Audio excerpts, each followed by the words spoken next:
আলাইকুম রহমতুল্লাহ বরাকাতু। আলহামদুলিল্লাহ সালাতু ওয়াসসালামু আলা রাসূলিল্লাহ ওয়া আলা আলিহি ওয়া আসহাবিহি ওয়া মান ওয়ালা, আম্মা বাদ। সুপ্রিয় দর্শক শ্রোতা ভাই বোন, দেশ কিংবা প্রবাস যে যেখান থেকে দেখছেন, আপনাদের সকলকে সাদর আমন্ত্রণ জানাচ্ছি আস-সুন্নাহ ফাউন্ডেশন স্টুডিও থেকে। আপনারা দেখছেন আস-সুন্নাহ ফাউন্ডেশন আয়োজিত সাপ্তাহিক প্রশ্ন উত্তরমূলক অনুষ্ঠান শরঈ সমাধানের 289তম পর্ব। প্রিয় দর্শক, অন্যান্য দিনের মতো আজও ইনশাআল্লাহ আপনাদের সঙ্গে ঘন্টা ব্যাপী থাকছে এবং আপনাদের করা জীবন জিজ্ঞাসার উত্তর কোরআন এবং হাদিসের আলোকে দেওয়ার চেষ্টা করছি। ওয়া তাওফীক ইল্লা বিল্লাহ। আপনার যে কোনো জীবন ঘনিষ্ঠ প্রশ্ন বাংলায় সংক্ষেপে এই পোস্টের মন্তব্যের ঘরে লিখুন। আমরা ইনশাআল্লাহ আপনার প্রশ্ন উত্তর দেওয়ার আপ্রাণ চেষ্টা অব্যাহত রাখবো। সেই সাথে আমাদের এই লাইভ অনুষ্ঠানটি আপনারা একযোগে যে সমস্ত পেজ এবং চ্যানেলে দেখছেন, সেসব জায়গায় প্রশ্ন করে আপনি আপনার প্রশ্ন উত্তর পেতে পারেন। আস-সুন্নাহ ফাউন্ডেশনের এই লাইভ অনুষ্ঠান ছাড়াও আপনার দ্বীনি জিজ্ঞাসার জবাব পাওয়ার আরেকটি অপশন হলো বাংলাদেশ সময় সকাল 8টা থেকে নিয়ে রাত 10টা পর্যন্ত আস-সুন্নাহ ফাউন্ডেশন অফিসিয়াল নম্বরে ফোন করে আপনার প্রশ্ন উত্তর জেনে নিতে পারেন। একদল প্রশিক্ষিত বিদগ্ধ মুফতি এবং আলেমগণ আপনাদের প্রশ্ন উত্তর দিয়ে থাকবেন।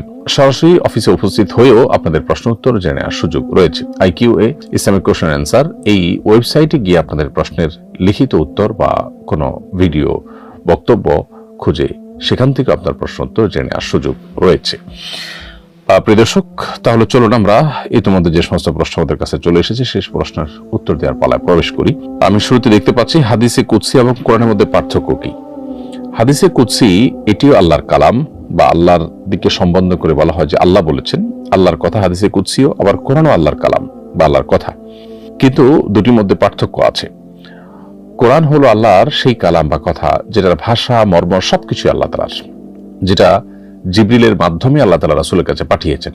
আর হাদিসে কুদসি হলো যেটার মর্ম আল্লাহ তাআলার কিন্তু ভাষা নবী সাল্লাল্লাহু আলাইহি ওয়াসাল্লামের, অর্থাৎ যেটা জিবরিলের মাধ্যমে আসেনি বরং নবী সাল্লাল্লাহু আলাইহি ওয়াসাল্লামের অন্তঃকরণে আল্লাহ তাআলা সরাসরি ওহী করেছেন, সেটা নবী সাল্লাল্লাহু আলাইহি ওয়াসাল্লাম তার ভাষা প্রকাশ করেছেন।